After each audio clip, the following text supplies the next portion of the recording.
நேரம்தான் உண்மையான பணம். நாம் பணத்தை சம்பாதிக்கிறோம் என்று நினைக்கிறோம். ஆனால் உண்மையில் நம்முடைய ஆயுட்காலத்தை கொடுத்துதான் அந்த பணத்தை பெறுகிறோம். ஒரு பொருளை வாங்கும்போது அதன் விலையை ரூபாயில் பார்க்காதீர்கள். அந்த பணத்தை சம்பாதிக்க நீங்கள் எத்தனை மணி நேரம் உழைக்க வேண்டும் என்று யோசியுங்கள். அதுதான் அந்த பொருளின் உண்மையான விலை. வாழ்க்கை முறை பணவீக்கம். வருமானம் உயரும் போது நம் தேவைகளும் தானாகவே உயர்கின்றன. 20,000 சம்பாதிக்கும் போது இருந்த அதே நிம்மதி 1,00,000 ரூபாய் நீங்கள் சம்பாதிக்கும் போது இருப்பதில்லை. காரணம், நாம் வசதிகளை பெருக்கிக் கொண்டே போகிறோம்.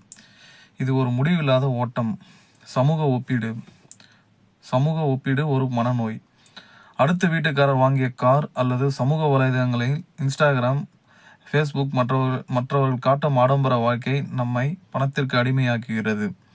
மற்றவர்கள் என்ன நினைப்பார்கள் என்ற பயமே நம்மை தேவையில்லாத செலவுகளை செய்ய தூண்டுகிறது. கடன். நவீன கால சங்கிலி. பழங்காலத்தில் மனிதர்களை சங்கிலியால் கட்டி அடிமைப்படுத்தினார்கள். இன்று இஎம்ஐ மற்றும் கிரெடிட் கார்டு மூலம் நம்மளை அடிமைப்படுத்துகிறார்கள். அடுத்த 20 ஆண்டுகளுக்கு வீட்டுக்கடன் வைத்திருப்பவர் தனக்கு பிடிக்காத வேலையாக இருந்தாலும் அதை விட்டு வெளியேற முடியாமல் தவிக்கிறார். இதுதான் நவீன அடிமைத்தனம்.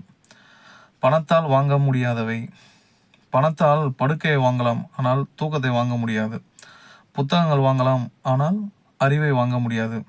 மருந்துகளை வாங்கலாம், ஆனால் ஆரோக்கியத்தை வாங்க முடியாது. இந்த உண்மையை உணராதவர்கள் பணம் எல்லாமே என்று அதன் பின்னால் ஓடி தொலைகிறார்கள். பயம் மற்றும் பாதுகாப்பின்மை. பணம் இருந்தால்தான் பாதுகாப்பு என்று நாம் நினைக்கிறோம். ஆனால் அதிக பணம் உள்ளவர்களுக்கே அதை பாதுகாப்பதிலும் இயந்துவிடுமோ என்ற பயத்திலும் அதிக மன அழுத்தம் ஏற்படுகிறது. பணம் ஒரு கருவி மட்டுமே, அதுவே பாதுகாப்பு அல்ல. நுகர்வு கலாச்சாரம். நிறுவனங்கள் தங்களின் லாபத்திற்காக உங்களுக்கு தேவையில்லாத பொருளை, உங்களுக்கு பிடிக்காத நபர்களை கவர உங்களிடம் இல்லாத பணத்தை கொண்டு வாங்க வைக்கின்றனர். இந்த மாயையை உடைத்தால் மட்டுமே பணத்திடமிருந்து விடுதலை கிடைக்கும். முதலீடு வெஸ் ஆடம்பரம். பணக்காரர்கள் பணத்தை வேலைக்கு அமர்த்துகிறார்கள்.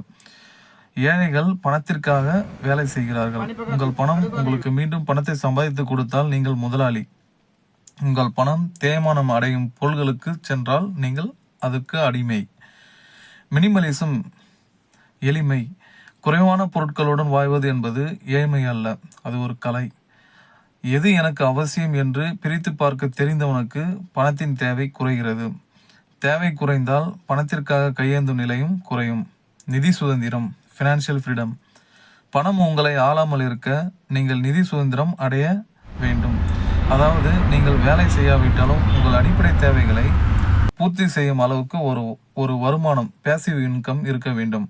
அப்போதுதான் நீங்கள் உண்மையிலே சுதந்திரமான மனிதன். காலை 6 மணிக்கு அலாரம் அடித்தவுடன் நாம் ஏன் எழுகிறோம்? பிடிக்காத வேலைக்கு ஏன் போகிறோம்? பிடிக்காத நபர்களிடம் ஏன் பற்களை காட்டி சிரிக்கிறோம்? எல்லாவற்றுக்கும் பின்னால் ஒரு காகிதம் இருக்கிறது. அதுதான் பணம்.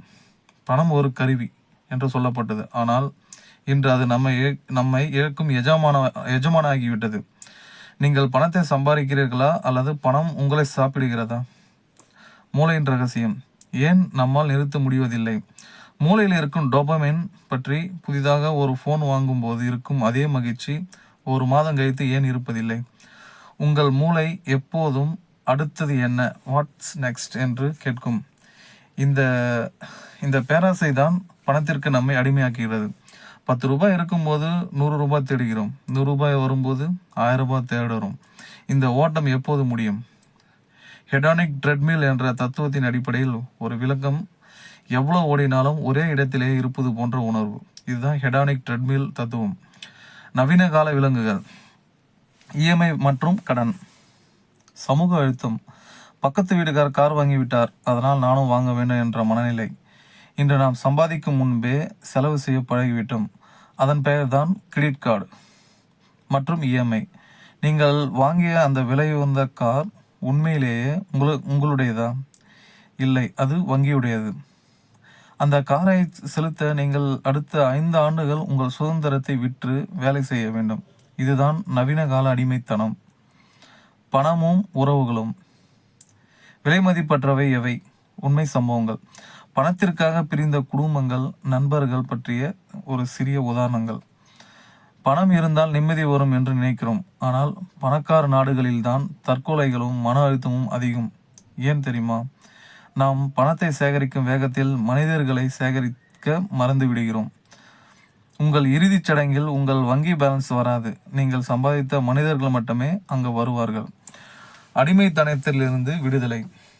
நிதி சுதந்திரம். பணத்தை எப்படி ஆள்வது? பணத்திற்கு அடிமை ஆகாமல் இருக்க ஒரே வழி தேவைகளை குறைப்பதும் ஆடம்பரத்திற்கு தேவைக்கும் உள்ள வித்தியாசத்தை புரிந்து கொள்ளுங்கள். முதலீடு செய்யுங்கள், ஆனால் பணத்தின் பின்னால் ஓடுவதற்காக அல்ல. உங்களுக்கு பிடித்ததை செய்யக்கூடிய நேரத்தை விலைக்கு வாங்குவதற்காக மட்டுமே. செலவு செய்த பின் சேமிப்பது அல்ல. வாழ்க்கையின் நோக்கம். பணம் ஒரு சிறந்த வேலைக்காரன், ஆனால் மிக மோசமான எஜமான். வாழ்க்கை என்பது எண்களை கூட்டுவது மட்டுமல்ல, அனுபவங்களை சேர்ப்பது.